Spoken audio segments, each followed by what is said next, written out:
Hello, welcome to Prime Sports with me, Razak Musbah. Well, let's start off the Black Stars because head coach Chris Hughton has named a 25-man squad for the crucial AFCON qualifier against Angola. Georgia Wollacott returns to the side. Likewise, Joseph Paintsil and midfielder Edmond Addo make the cut. The Black Stars will be in action against Angola on Thursday, the 23rd of March, and 4 days later travel to Angola for the second leg of that game.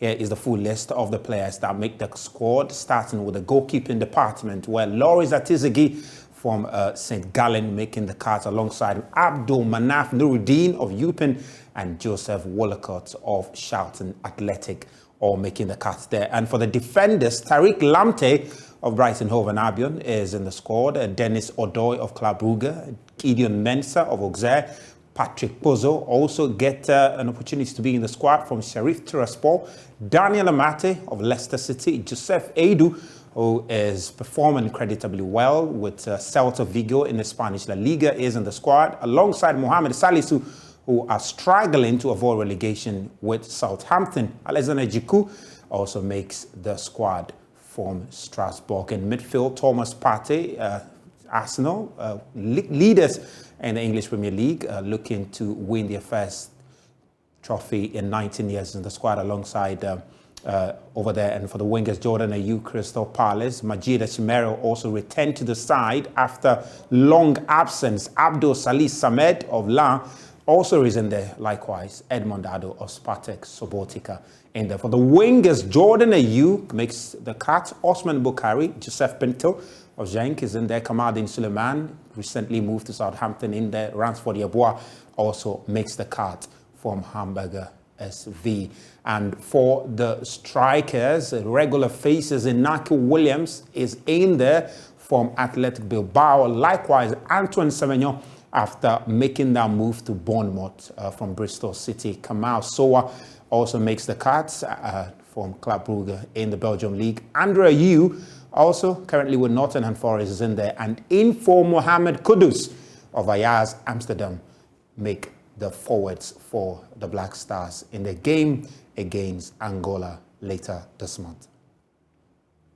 Well, just a bit of data relative to the attackers, how the attackers are performing, and you could see, you could see Black Star striker Mohamed Kudus. He appeared to be in a very, very good form so far this season for Ajax and played 34 matches for Ajax. 17 goals is found in all competitions for Ajax so far this season, and also making 4 assists in that regard. And of course, Chris Hughton will be looking to count on him to ensure he gets his first win over Angola over there. And you could also see Andre Ayew is also in there. Andre Ayew has not had the best of performance so far this season for Nottingham Forest. Played 9 matches for Al Sadd.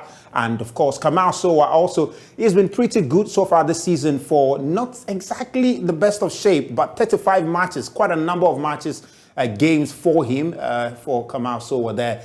2 goals, all of which came in the Champions League, and also only managed to register 4 assists in all competitions for Club Brugge. Of course, his coach has been sacked, Scott Parker, and will be looking to impress in their game this weekend. Andre Ayew at Al Sadd this season, he made quite some impressive appearances, not 35 appearances, 9 appearances actually he made for Al Sadd, scoring 2 goals and 4 assists. And of course, Nottingham Forest also currently has played 5 matches and haven't yet to find the back of the net or even be able to get an assist for Nottingham Forest so far this season. Antoine Semenyo, he was on a good form for Bristol City, for which reason he managed to secure a move to Bournemouth in the English Premier League. 27 matches he played for Bristol City, scored 8 goals and 2 assists, moved to Bournemouth and finding it difficult at the moment and hoping he can at least find the back of the net pretty soon. 4 matches so far in the English Premier League, no goals, no assists registered yet. And of course, the big man, Inaki Williams, so far this season, he's only registered 5 goals and 2 assists in 27 matches for Athletic Bilbao. And of course, Chris Hughton will be looking to get as much as he can from these players so that he can ensure the Black Stars qualify to the next AFCON for this. Well, coach and football tactician Nana Agyemang, he's been reacting to this call-up. Earlier, my colleague Muftar Nabila spoke to him on Sports Today. Clearly, his influence as technical director or whatever it was initially when Coach Otuado was there is something that he didn't bring to bear, because I didn't see his handiwork in anything that went on.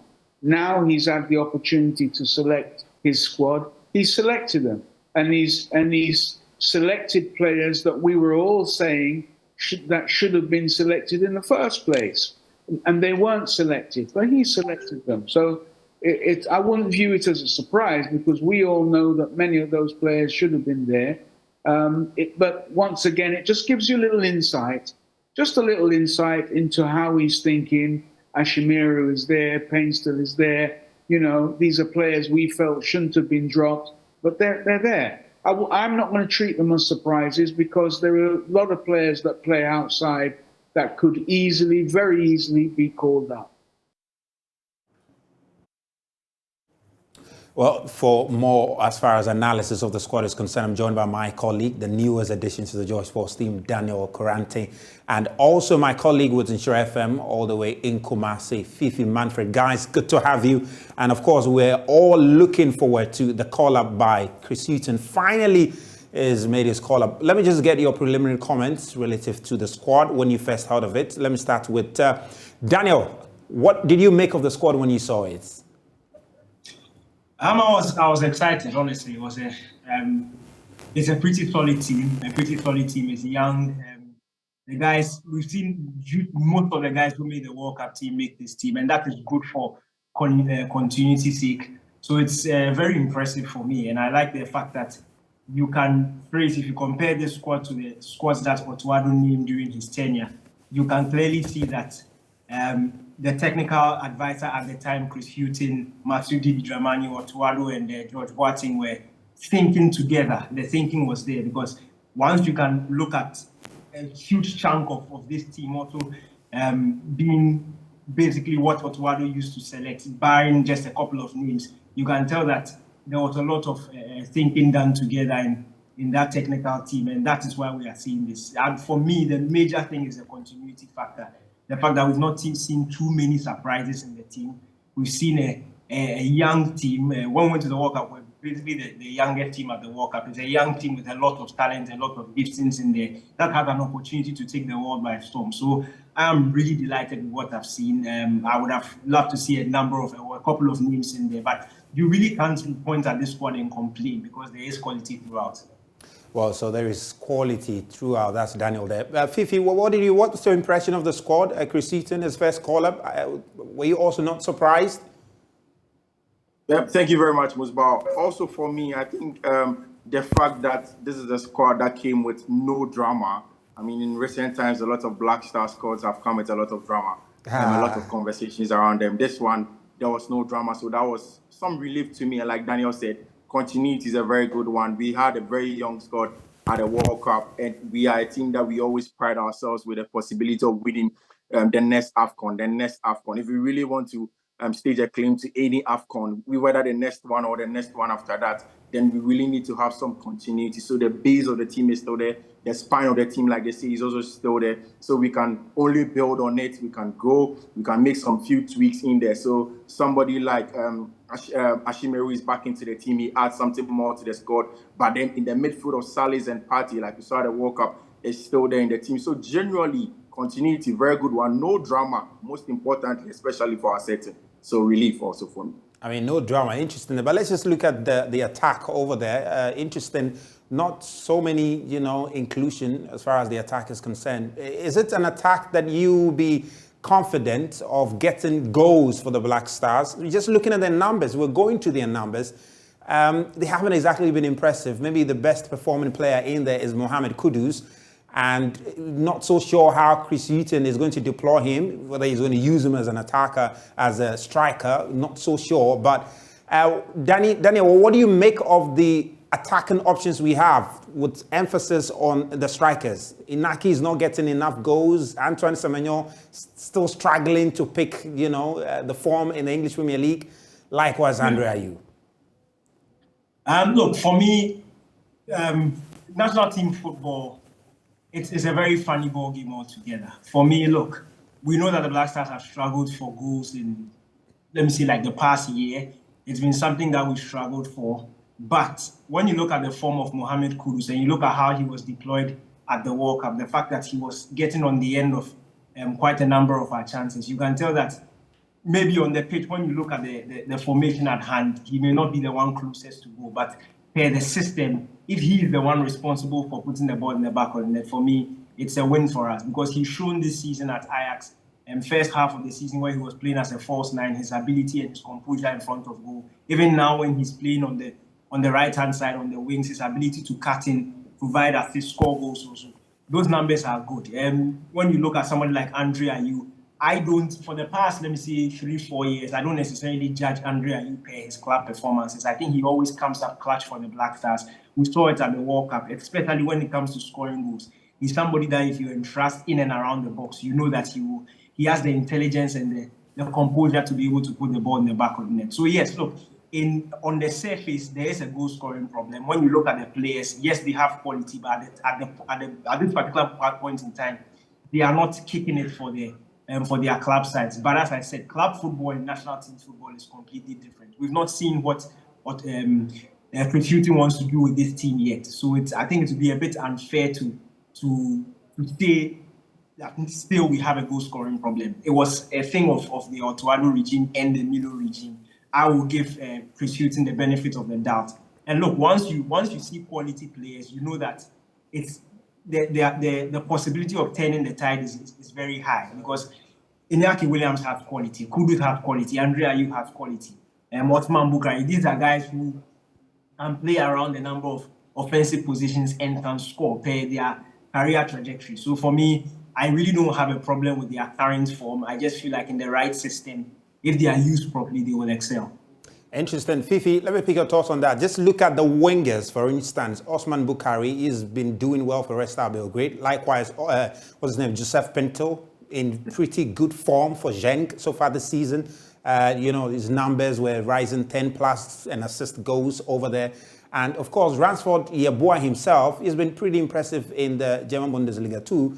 And even, I want you to go into the midfield. Thomas Partey, clearly, so far this season has been exceptional. But at the Black Stars, we haven't exactly seen the best of him, especially taking the World Cup as a point of reference. All right?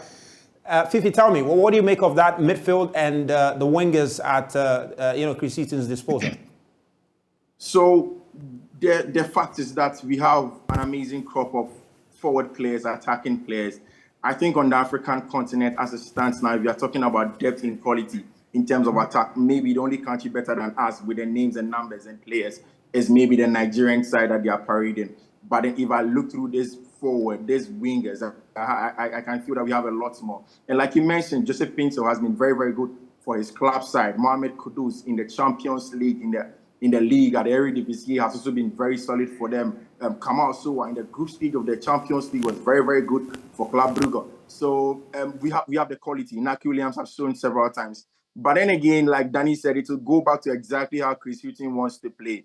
I listened to him on Coach's Voice where he spoke about how he used an outlet in his days at Brighton, where he used Anthony Knockout as a wide outlet to drop down, and then Pascal Gross as a number 10 to pick up those pieces of balls around him and then go ahead and score. So it means that Mohamed Kudus, whoever will be the inside number 10, Joseph Paintsil, Kamal Sowa, any of them is going to play close to whoever our striker will be. From the list of the strikers that we see over there, maybe Antoine Semenyo is going to be the main outlets that we'll have in attack to drop down those balls. Mohamed Kudus will pick up those balls. And we've seen at Ajax Amsterdam, we've seen that in his days, even in the Black Stars, that he gets goals from anywhere, he gets assists. So it's a good one. The pool of attackers, they are good.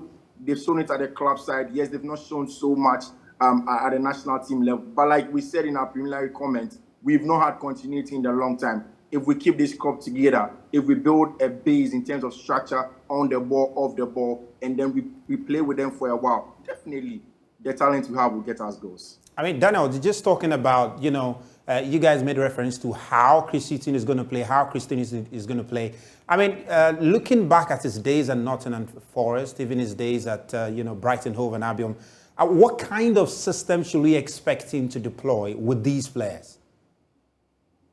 And we know that Chris Hughton he's fence first. He's somebody who really prioritizes the base of the team. and he loves to build teams that are very difficult to beat. And when I say that, I mean very difficult to penetrate, create chances against, and then he moves forward from them. But when I think about that, I'm happy because we saw how porous the Black Stars were at the World Cup in terms of chances conceded, the chances they conceded, in terms of goals that they conceded. So it's an area of the pitch that we need to fix. And the first thing is having the talent. We have the talent. When you look at the centre-back options that he has, they are full of talent.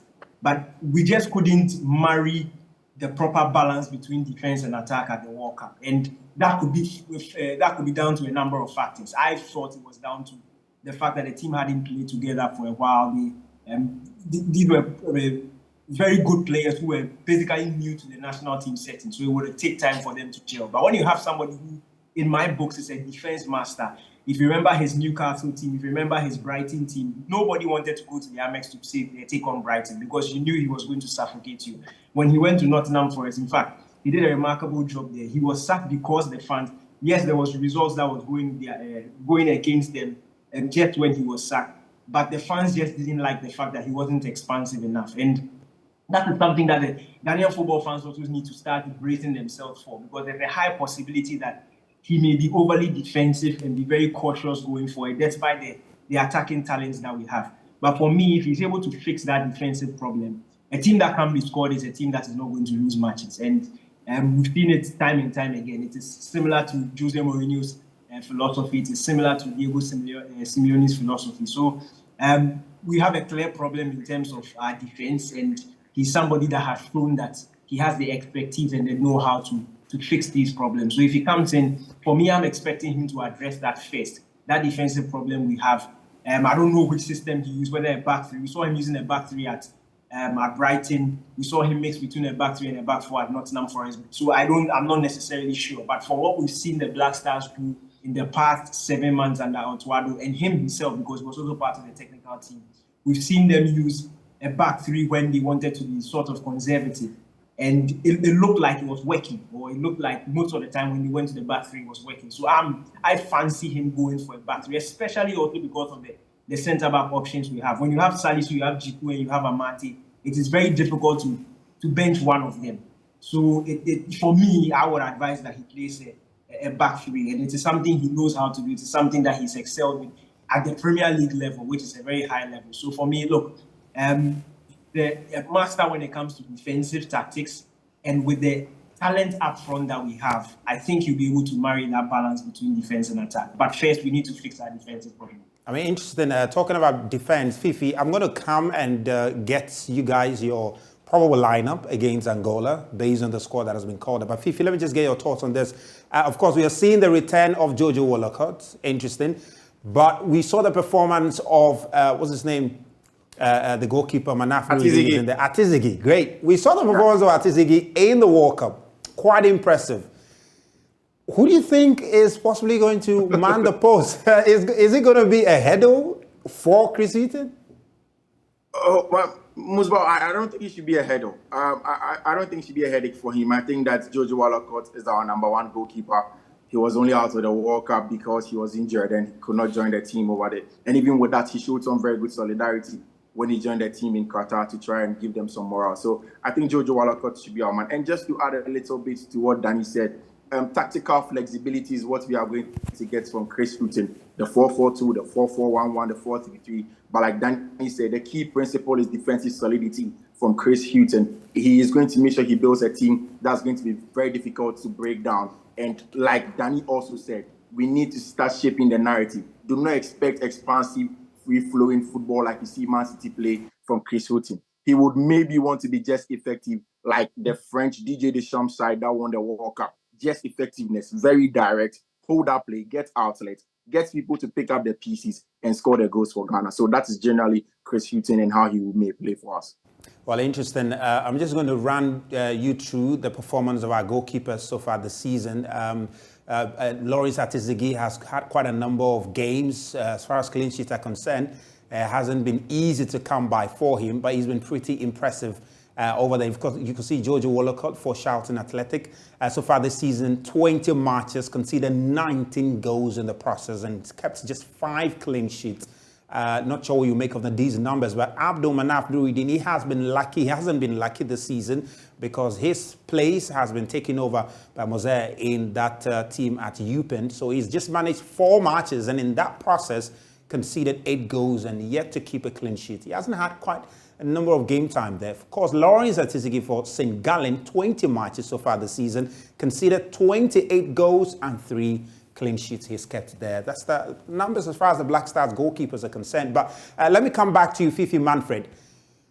Which players will make the lineup for you against Angola on Thursday if you had the opportunity to tell Chris Hughton who should make the cut? Well, first of all, I would want to go back to Jojo Wollacott in post. I mean, we would have to speak to Atisigi and let him know that there is no bad blood. He is still a very good goalkeeper, and I think he did very well at the World Cup. But Jojo Wollacott in my post. Knowing Chris Hughton a little bit, I want to try and stick to what he did when he was at Brighton. I think that was a very, very good defensive side at the Amex. So a 4-4-2 for me. I'm going to start with Mohamed Salisu as my left-footed centre-back, and then Amati as my right-footed centre-back over there. Then in my laterals, I'm going to have Dennis Odoi is in the team. So Dennis Odoi is going to be in there. Then I think at the left back, I'm going to go in for Patrick Pozo, who's also a very good player to come in there. I would want to watch Patrick Pozo. And he will add a lot of height in when we are defending as well. In the middle of the park, I'll still stick with Salis Abdul Samad and Thomas Partey. I think that's a very, very good balance. One on the ball, one off the ball, one with very, very good cognitive ability to make out danger when there are 10 overs. Then my laterals, definitely I'm going to stick with Kamaldeen Sulemana and then Joseph Paintsil. These are good players going forward. Joseph Paintsil because he can hold up the play, Kamaldeen Sulemana because he can hold up play, draw players to himself, create spaces for others to run into. Joseph Paintsil because he runs into spaces, a willing runner. So when Mohamed Kudus, Partey, Salis pick up the ball, they can find him right up top. Then I'm going to play my 2 strikers. I'm going to have Andre Dede Ayew, the captain of the side, and then, of course, Mohamed Kudus. The job is simple. Andre Dede Ayew should be that outlet for the team to hold up play, and then Mohamed Kudus will pick those balls on. Once we get those balls, then willing runners in Paintsil and the other fullbacks will get into space. Then we can definitely get some goals in there. I hope this team can beat Angola. All right. Fifi Manfred, we'll look into getting your coaching license and see how that works out for you. But Daniel, let me come to you. And of course, get also your probable lineup. Which players do you think should be starting against Angola come next 2 weeks? I agree with Fifi. I'll go with Jojo Wollacott in post. I think he's done a remarkable job since he was given his debut as Black Stars #1 goalkeeper. Brilliant guy. So I'll stay with him in post. I'll go for a back 3. I'll not go for a back 4. I'll go for a back 3 with Salis on the left hand side of the centre backs. I'll play Jiku and then Amati. That's my back 3. Then a right wing back of Dennis Odoi, because for me he had the better balance between defense and attack as compared to Tariq Lamptey. And then I'll go for Gideon Mensah. I'm going with experience first because it's a must-win. We need to beat them at Kumasi before we start trying our players. That's just my theory. And then the midfield 2 of Salis and Partey, I think they did brilliantly at the World Cup. There was some unfair criticism, but I think per the instructions given, and if you watch closely, per the instructions given, they formed a fantastic partnership. So I'll maintain that. Then my front 3, I'll go for Kudus Mohamed, I'll go for Iñaki Williams, and then Jordan Ayew. I would never ever name a Black Stars 11 without mentioning Jordan Ayew's name, because for me, he's top 2 the most important players in this team. His work ethic, he allows other players to thrive. And most of these kind of players don't necessarily get the praise that he deserves. But Jordan Ayew will definitely be in my team. And yes, I'll have to bench Dede, so it means Thomas Partey will get my captain armband. Okay, interesting there, Daniel. You will be laughing. Thomas Partey away from Dede Ayew. All right, guys. Thanks so much thanks so much.